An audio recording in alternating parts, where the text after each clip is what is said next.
Hi guys, in our previous video, which was the first video in the LangGraph series that we have done, what we saw was how we defined a graph, okay, and the essential components of the graph, which were one is the node, and the other was the edge. Okay, we basically implemented a simple function where we took the input from the user, we pushed on to the node 1, and then from there we used edges to pass the output of node 1 to node 2, which was hardwired, and from there we had ended on the node 2. Okay, so when we implemented this, the way we did this was by writing these two functions. And let me show you that we had written this function where I was outputting 5, and the second function where I was outputting the square. Okay, uh, and we had defined the graph, which was very simple to define, where I had said that there are two nodes, which is node 1 and node 2, function 1 and function 2. Then I had hardwired the node 1 to node 2 wiring, and then I had said the entry point was node 1 and the finish point was node 2. We had compiled this and we had run this. Now we will try and implement a conditional node here, a conditional edge here, or not a node, I'm sorry. So let me just introduce LLM, okay, which is I have created an agent here. So what is the difference between an agent and a tool? Agent is usually driven by LLMs, okay, and tools are your functions, predefined tools, or your user generated functions, which will do some specific tasks. Okay, so this I have done it already in the LangChain. You can see I have created an LLM and I have invoked this.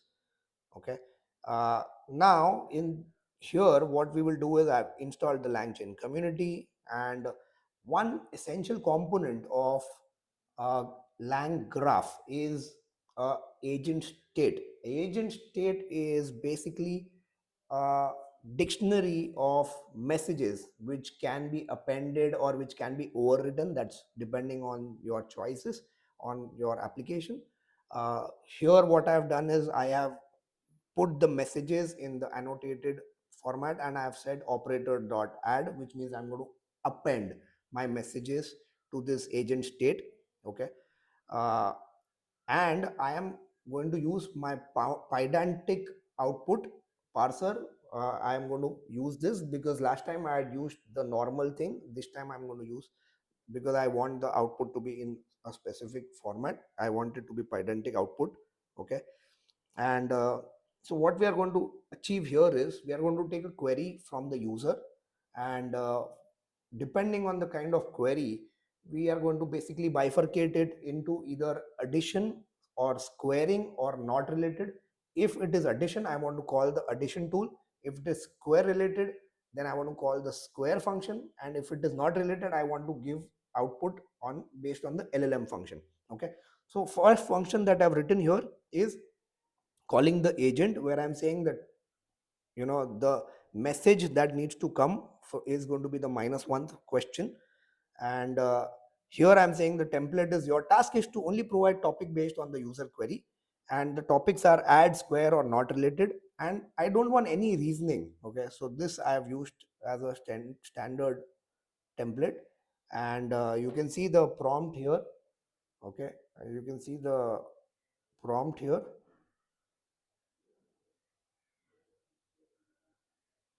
Okay,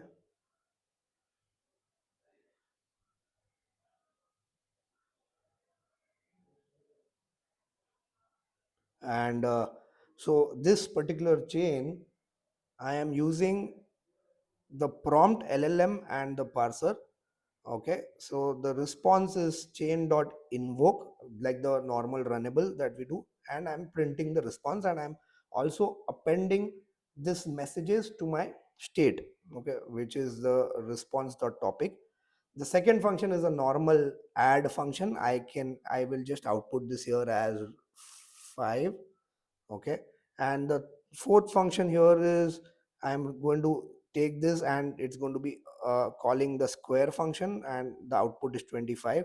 The third function is a normal LLM function, where I'm saying answer the following question with the knowledge of your real world, and following is the user query. Okay, Now let me define the router, which is my conditional router. Okay, and I'm saying depending on the last message, okay, last message which was this, I am saying that if the last message which was the output of the agent is add, then return an add call. Else if it is a square, then return the square. And else if it is uh, not related, then give me the normal LLM call. Okay, so let's define the graph. So I've run this here, and let's define the graph.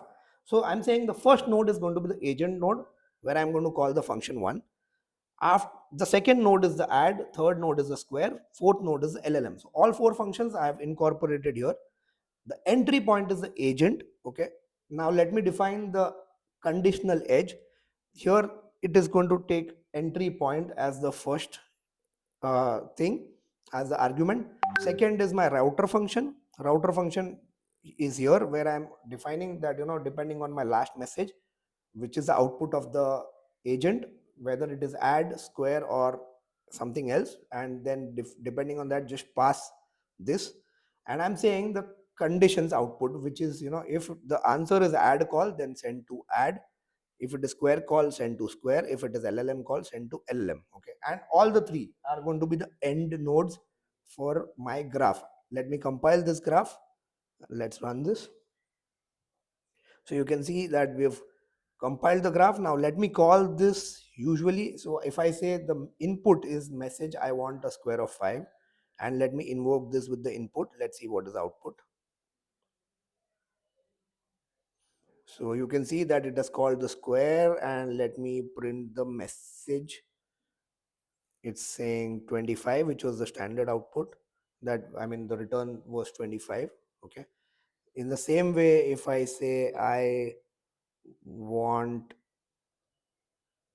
5 to be added, let's see now what it calls. You can see that it has called the add function. Okay, and if I have to pass who's the PM of India, it is neither add nor squares, and it is saying not related. So it has replied to me that Narendra Modi is the PM of India. Okay, so yeah, so I hope this conditional routing, okay, is understood well now. And uh, I will take up little more in detail in the next lang graph, where we will be also understanding the states, okay, in detail. So thanks a lot, guys. If you've liked this video, please subscribe to my channel, and please keep continuing. This is something which you will require for production environments. Yeah, thanks a lot, guys.